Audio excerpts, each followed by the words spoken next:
All right. So. Yeah, this is gonna be really sloppy, guys. I apologize in advance. Oh, this is. We're trying our best. We're trying our best. But yeah, what are we doing right now, Jordan? What are we doing?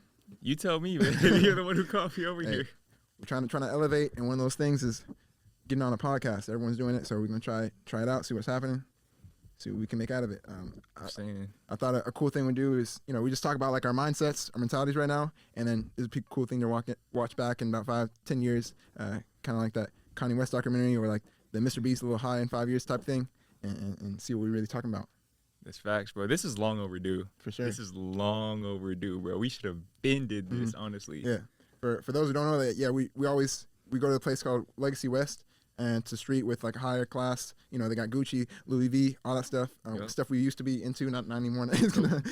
All that stuff, and there's a bunch of like super nice cars to drive by, and we always just have like super deep conversations there. And we always talked about how we should have been recording these conversations. So we're gonna try it out now. No? We're here, bro. Yes, sir. We're here. Mm-hmm. We don't have any type of framework for this episode at all, bro. We're just talking. Honestly, because that's really what we do. We don't just go into those conversations with any intentions. We just talk. Mm-hmm. We just talk about our lives and fill people in on, or fill each other in on where we're at. Yeah, man. But how you been, bro? What you been up to? So I did have it's a few topics to keep us, on board, because we're on a time limit this time, so they're gonna charge us. They're gonna charge us if we go over. So, but I think, yeah, like I said, I think something really cool. We'll go through each topic quickly, but one of the things I want to talk about, let's say, on the topic of where do you see yourself in 5-10 years? Yeah, how would you answer that question? I think we kind of have similar answers to that question, but yeah, where do you see yourself in 5-10 years? It's kind of interesting, bro, because a couple of years ago, I mean, you knew me back then, bro. I was really ambitious. I would have just told people, man, I'm going to be rich. I'm going to have a badass girl with me. Just very surface level things. But I feel like I've kind of gone beyond that in a sense, and I've realized that I cannot conjure up an image of what my life should look like in 5 years. Because if you think about 5 years ago, you couldn't have imagined that you would be doing what you're doing right now. We're both published authors in our early 20s. I would have never thought that was possible, bro. Yes, I would have never thought that was possible. So I feel like it's all about being present and keeping an open mind and trusting in synchronicity and just being aware of those opportunities as they present themselves. Because for all I know, I could be a lead actor in a feature film. I've never acted before. Who knows? You never know what could happen. So I'm just being present, and 5 years, bro, that's crazy. That's just, yeah, and it's kind of, I kind of like what you said when you were talking about like expanding, like whatever we are right now, we're just trying to expand, because like you said, again, 5 years ago, both of us, we couldn't have predicted where we would have been right now. Like I was, shy and not outgoing kid at all, and now I'm trying to, use my voice and now being on camera and do things like that. So I couldn't have predicted to be where I am now. And then again, for 5 years, I can't even guess where I might be. But the goal is to just keep elevating, mentally, spiritually, physically, all those areas, and hopefully, I'm the best version I could be in 5 years.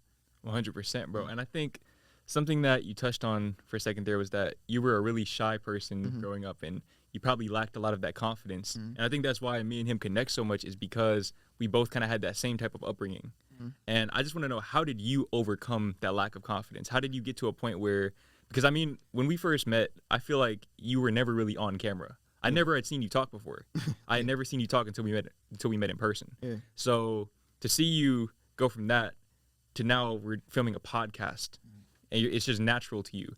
And not only that, but you've been going to schools and speaking to people, speaking to groups of people. What was that transition like? Yeah, I really think it was just step by step. So like it started in high school, like I said, I was shy, didn't really talk much, but I did start a YouTube channel. But on the channel, if you go back to it, I did a bunch of videos, but I didn't do any talking at all. It was just all, captions. I was just showing drills. Captions. I said the captions of what you should do, but I didn't do any talking at all, because I didn't like talking on camera.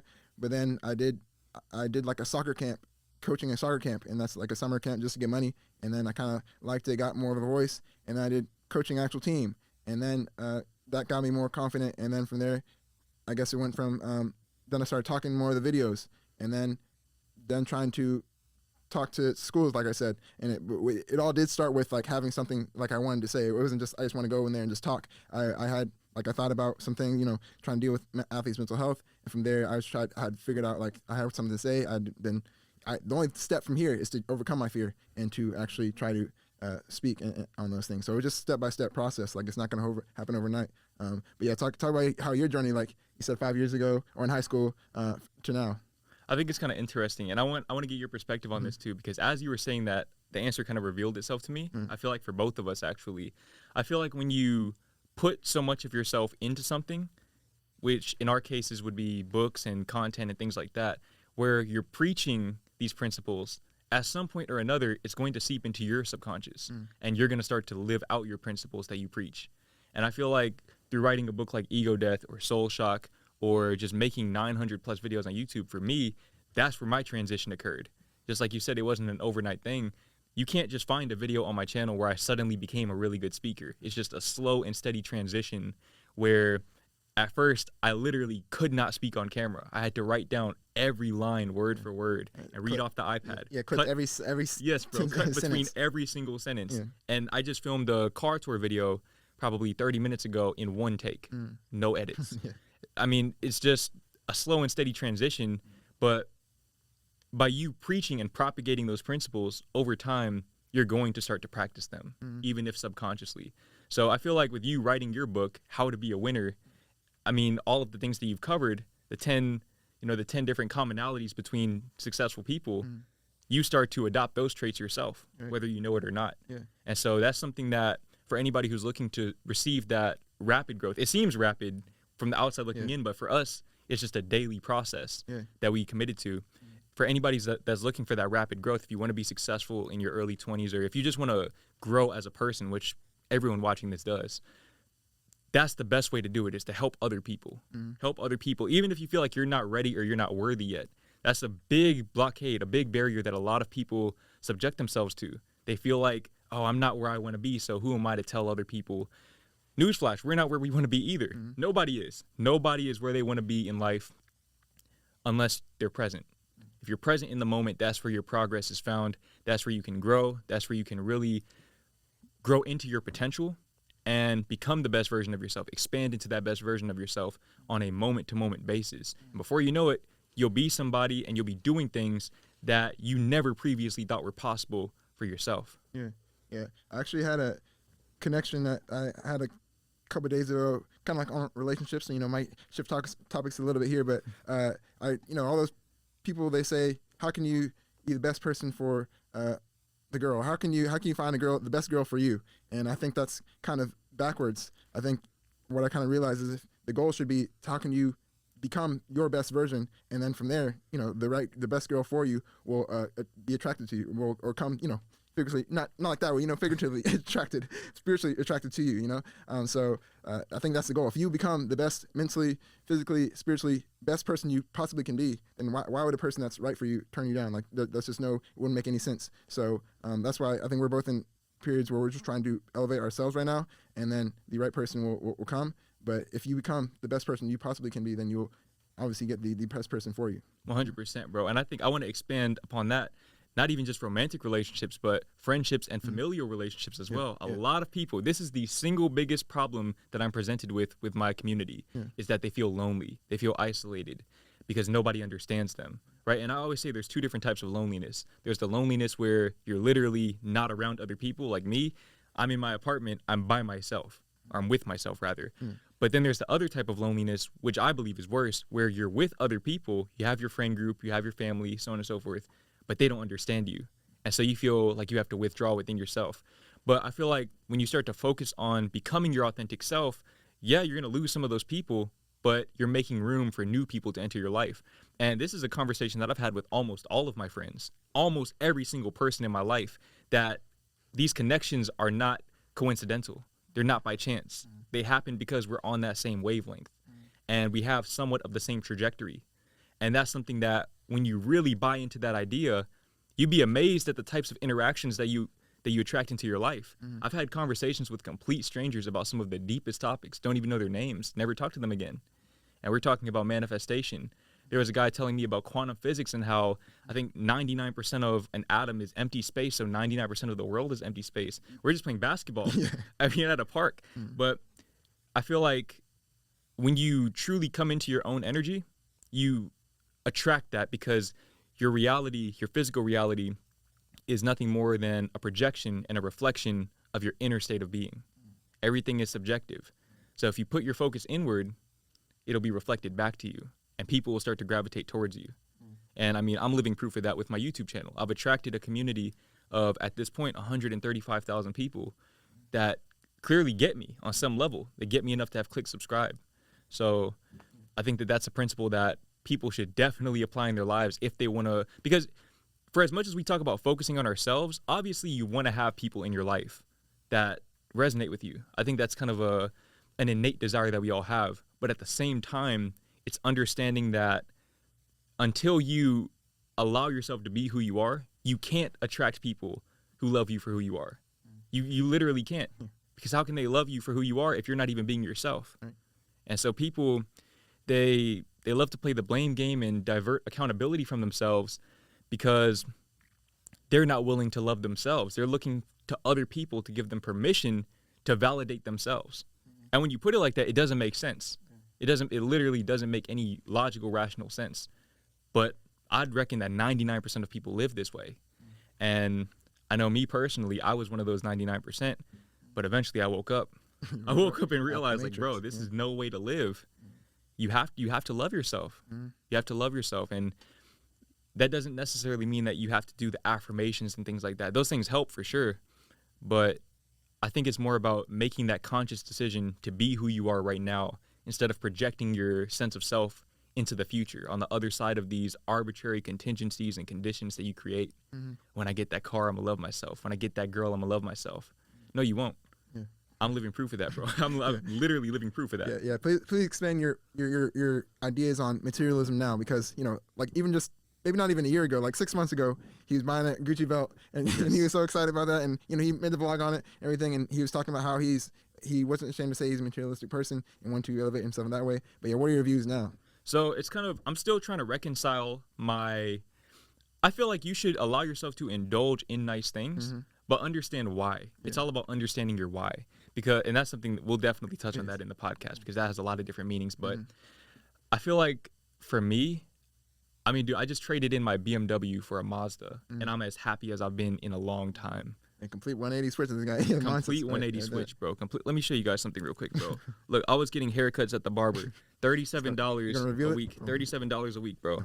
I got the wall clippers and gave myself a 1.5, bro. All the way around. No edge up, no fade, no taper, no nothing. Humble. And I'm happy, bro. Yeah. I'm living life. I feel like a lot of people, bro, they like I said, they create these contingencies for their self-worth because that's how they've been conditioned. They believe that I need to, you know what?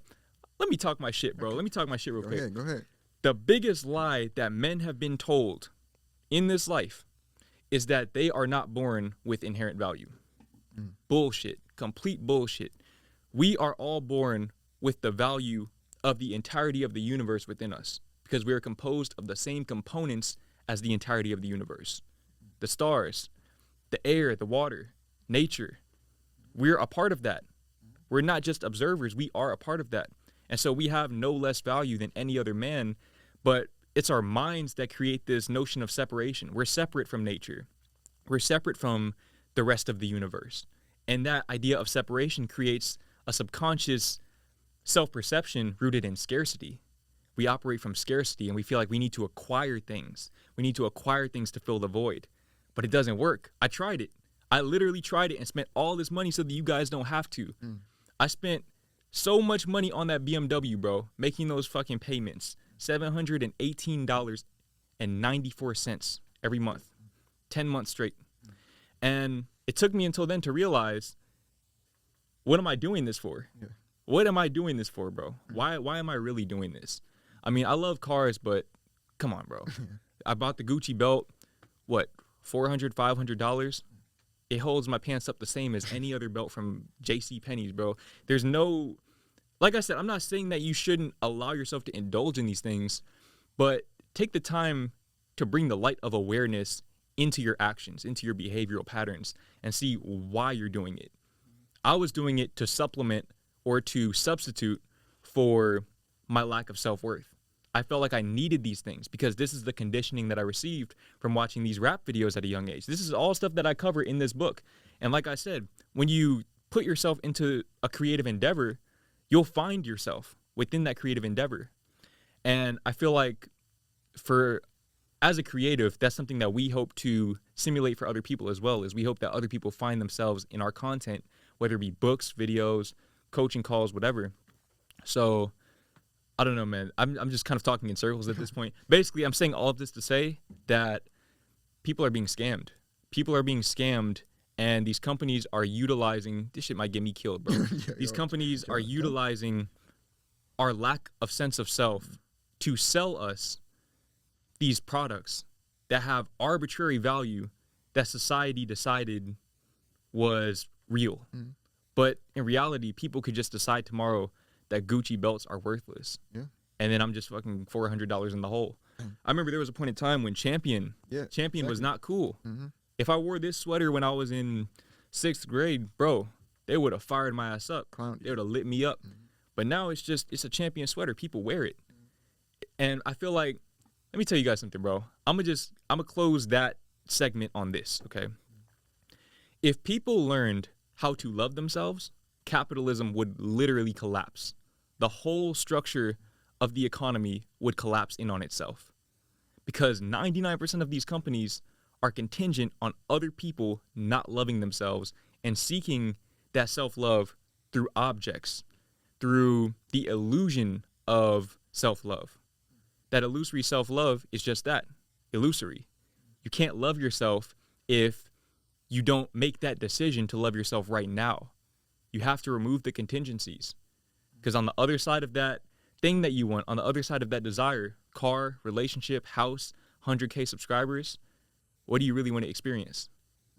I'm not going to lie, you're probably going to need a bodyguard after this. They're going to try to find you for that. It's too late. They're too late. You said it. They're too late. Too late. But, no, I mean, completely deep. Like all the things, yeah, you hit 10 different topics right there, but they're all facts. They're all facts. I'm telling you, you can clip at that 10 different times. They're all facts. But yeah, everything we talk about with self-love, like none of it requires, really buying a certain thing, putting on a certain type of thing, that helps you, if you wore nice clothes, it helps you feel better about yourself, but none of it doesn't really require you to spend X amount of dollars just to feel self-love. All right. So all the things we talk about in my book, in his book, is just, loving yourself from within. And that's, comes from writing, can come from speaking, just challenging yourself. Like I'd say, we can get into, I was going to go either spiritual route or just like daily routine route. We'll go daily routine, that's easy first, and then we'll go to spiritual route. But, yeah, just like what's your daily routine throughout your day? Because, and not in a really segmented schedule that way, but just like, what do you hope to do each day? Like for me, we talked about getting up early. I haven't got up early just yet. I'm about to get on that next. So, and then things I like to do is just challenge myself, push myself. I want to help someone, whether that's, and that could not be in that moment. That could be I'm writing something down, and then that's going to help someone further down the line. And then just want to make myself better each day. So whatever that may be, by challenging myself and conquering a fear, okay, and trying something new. Try to challenge myself, try something new, and try to help somebody in some way. That's kind of, what I kind of guide my day as. But yeah, what's kind of like your daily routine? What do you hope to do each day? Don't overlook what I'm about to say, and don't try to compartmentalize it. But I feel like at this point in my life, bro, I wake up every day and I seek God. And that can mean a lot of different things to a lot of different people. I know what it means to me, and if you read this book, you'll have more context for that. But basically, I just try to find that connectedness because I feel like that's the fabric of reality. I'm at that point where I'm no longer interested in just living at the surface level anymore because it's just not fulfilling. It doesn't bring any sense of gratification for me because I see through it now. It's just, it's a void. It's an endless void. At this point, I just try to do things that bring me deeper within myself and help me find that connectedness. And from there, that's where the videos can come from because I have that divine inspiration, or even more so my books. I can just write these poems and do all of these different things that my mind can never do. My mind can never do these things.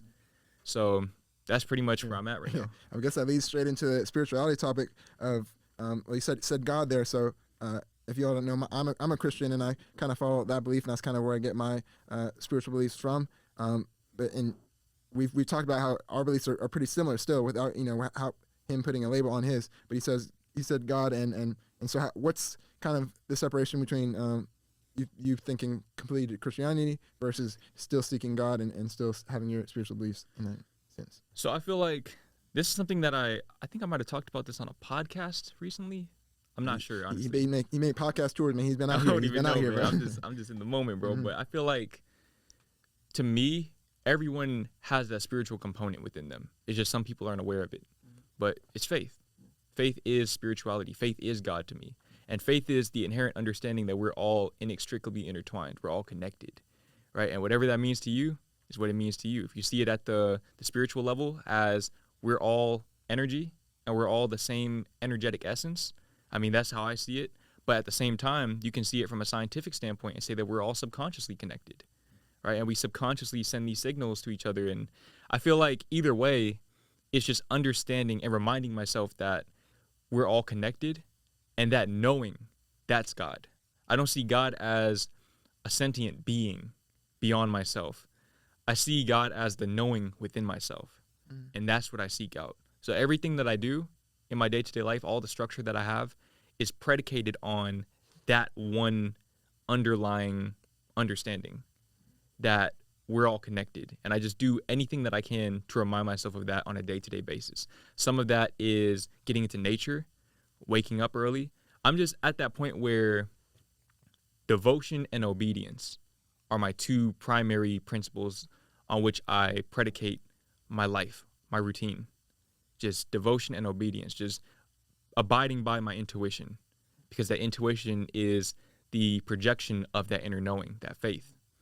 And that's how you expand. Like we were talking about earlier, expansion. How can you expand if you're only doing things that you've seen before? In order to unlock those new doors and navigate into places that you've never been, you have to rely on faith. Blind faith. Right. Walk by faith, not by sight. And that's something that I feel like, I mean, I've never read the Bible, but I believe that that's in the Bible, isn't it? Yeah, yes, it has a line, something like that. And that's how I was talking about how our beliefs are similar, because, in the Bible it says, God is within us, and, everyone has a bit of God in them.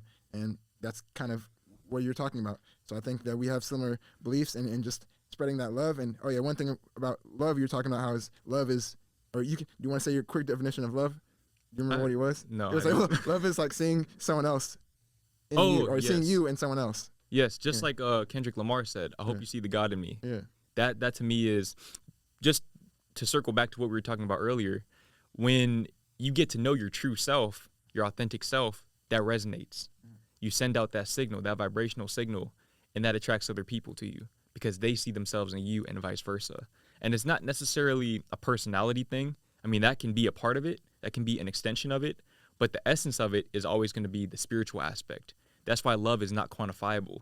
This is why I've removed myself from these communities that rely so much on statistics, divorce rates, and things like that. Is because you can't quantify love through a number. Love is infinite. It's infinite. You can't say, love doesn't exist anymore because 79% of marriages end in divorce. That doesn't. Yeah. How can you? I don't really see the correlation there. But I don't know. I feel like these are conclusions that everyone kind of has to seek out themselves. But if you ask the questions, you'll get the answers. Yeah. And I think we're both on that wave now of just following our intuition and just, like lots of people don't do that. We were talking about with watching Netflix, TV, social media, all this stuff. You never spend any time with yourself, and not just sitting by yourself and watching Netflix. No, sitting by yourself in silence and not having little baby be playing, not playing music, just sitting by yourself in silence and just asking yourself these deep questions. And that's why a lot of people, in your comments say, "How are you so deep?" Some people say, think I'm deep. Like, how do you get that deep? It's spend time with yourself and ask yourself these questions, and the answers will come.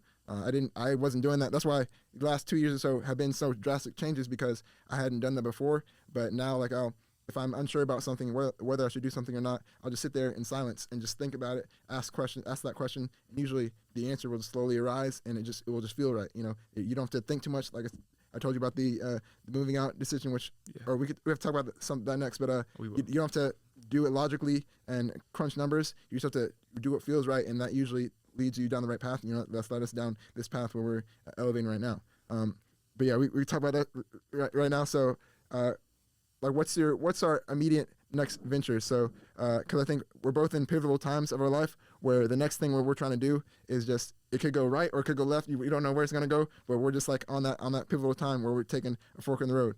So like I'll go quickly first that I'm trying to start this podcast where I interview athletes on mental health and their performance and their journey, because I don't really see that happening out there. There's not many podcasts that do that, and so I want to spread that and just spread that awareness, and then hopefully it grows from there. And then I don't know where it's going to lead in 5 years. It could be my thing, it could not be. I don't know. And yeah, so what's your next immediate venture right now? Right now it's just this book, and it feels kind of surreal that the book is just about done. I'm making minor revisions at this point, but beyond that, dude, I have no idea. Tell us the car decision, the reason you got the car. Honestly, are you still unsure? I'm still unsure. I'm not really sure about anything at this point, bro. I just know I'm focused on getting this book out, because I don't want to go too much into detail with that yet until I make a decision with that.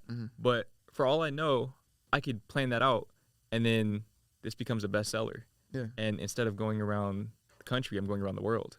Yeah. So I feel like that's why you should never limit yourself to say that I'm going to be doing this a year from now. I'm just seeking God and letting my intuition take me to where I need to go. So whatever venture that entails, that's what I'm doing. Yeah. So you don't want to tell them that the idea you had at first, or because I don't. You don't know. It's still kind of a thing. Like I don't want to just hype them up yet. Well, yeah, and you don't have to hype it up. Well, it's like this is, like I said, this is a moment in time. This is like your mindset at this point, and then again, like we can look at back at this in 2 years and be like, I can't believe we were thinking like that, or impressed that we thinking like that. So, like you didn't have to be like, you don't have to be waiting for it, but I'll just say this: I kind of insinuated part of my plan in my car tour video. Okay. So I don't know which video is going to come out first. Probably going to post that video first, but yeah, that's they'll probably get the idea with that. Okay. And then I'm trying to check out my next topics. Hold on. Before we go on, what was I about to say? I forgot what I was about to say, but I do want to ask you something. Oh, that's what I was about to say, actually.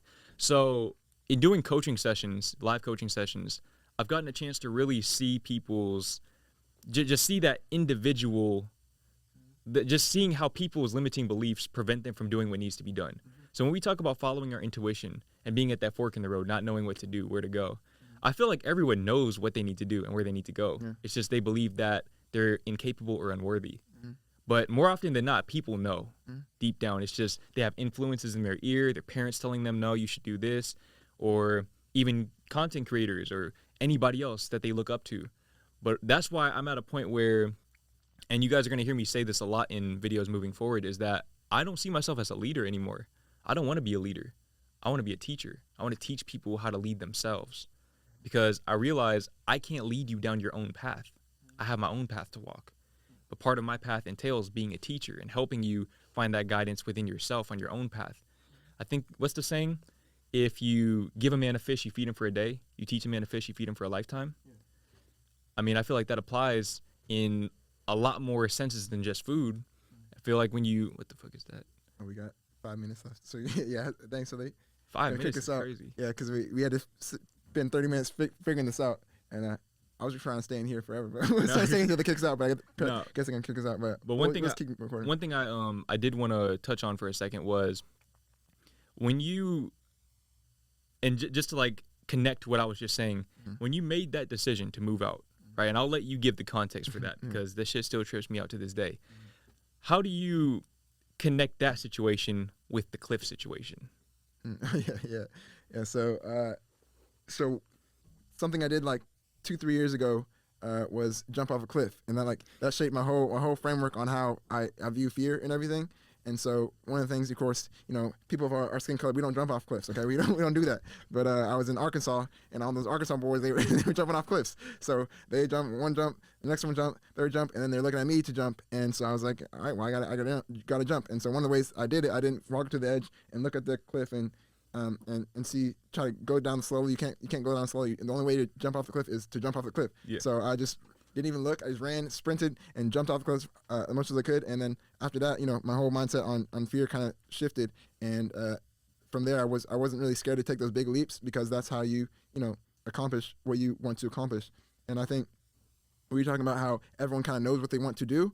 Like, I think that thing that holds people back is just their fear. Like, you can ask them, like you're talking about with speaking. Like, I kind of felt like I wanted to do, like, I wish I could do like a podcast where I help athletes talk about this stuff, but I don't think I'm a good speaker. I don't think I can do that. And just, so whatever you're afraid of, that's probably the path you're supposed to be taking. All things that I was afraid of before, the speaking in general, that's the kind of the path I kind of feel passionate about now. I really enjoy coaching, so that's kind of the path I want to do now. And I don't know about for you, like just starting the YouTube channel in general, just putting yourself out there, that's scary. But I think that if you dive into that fear, that's kind of the route you're supposed to take.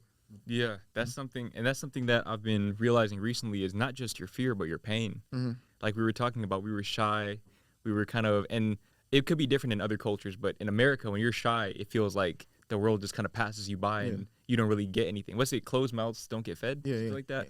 I mean, I feel like that's kind of enabled us to, like, what we once saw as a curse, we've now realized is a gift, because we realize that we're more introspective, we're more we can observe better. And that's something that when you can take your limitations, most of them being self-imposed or conditioning based, and you can alchemize them into your strengths, into your gifts, the world becomes your oyster. There's no limitations on what you can do now. And we kind of talking about how we both kind of had similar gifts, like whatever our weaknesses were that we thought at the beginning, like you said, being quiet, that's kind of our strengths. We both kind of think we are more observant, we're more introspective, and that's how we're able to, get to where we are, just at least elevate ourselves, because we're trying to turn our weaknesses into our strengths and figured out how we could use them. But those are the big areas. I think, like, this is a 30-minute podcast. I think we covered so much ground in 30 minutes, bro. We changed 10 different lives, bro. We got so deep in that short of period of time. They're giving us the light to say that we had only 5 minutes left. So I think it was just too powerful. They knew. They heard that. Once they hear me start talking about capitalism, they say, yo, you gotta get this man out of here, bro. There's the cameras in here, bro. Yeah. So, they heard what we was talking about. They said this is too powerful. But I don't know how do you want to end it? Or I don't do outros, bro. That's where I would just cut the video and just put the build different, just like that. Built different. But just basically tell them about your plans, bro. Just what are you going to be doing with this podcast and book, and how are you just going to merge it all together? So I guess I wrote the book on athletes' mental health and performance, trying to teach athletes how to develop their mental health. And usually when I say mental health, you probably usually think of more, anxiety or depression, where it's like more mental illnesses, but there's still ways you can just elevate from, when you're baseline, how you can elevate from that perspective, from building courage, building confidence, developing discipline, all those areas. And so I kind of figured out, I tried to research best athletes in the world and figure out how to, they became the best in each of these areas. The most confident, one of my favorite athletes is LeBron. It's how he became one of the best leaders in sports. How did, whoever Serena Williams get to where she is. So I researched them, and because a lot of times we say we want to build confidence, but there's not really a framework, there's not really any steps on really exactly how to build confidence. Not many places that teach that. So I wrote that down, and then how that leads into the podcast is, you're trying to put it out there, but it's just something I also wanted to do is get the